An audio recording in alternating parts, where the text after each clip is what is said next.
தென்காசியில் மாவட்ட வன அலுவலரை கண்டித்து விவசாயிகள் போராட்டத்தில் ஈடுபட்டனர்.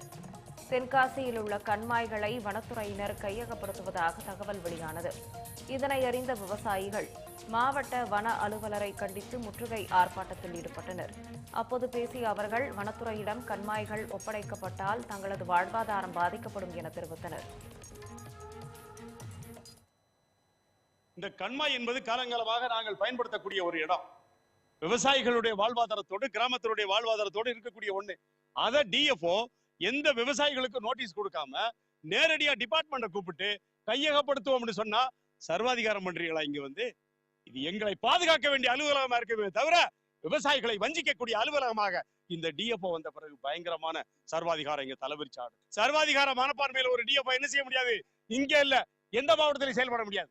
கம்மாய தேனியில் எடுத்துட்டோம், புதுக்கோட்டையில் எடுத்துட்டு கதை சொல்லிட்டு இருக்காப்ல டிஎஃப்ஓ. தேனியில யாரை வச்சு எடுத்தீங்க?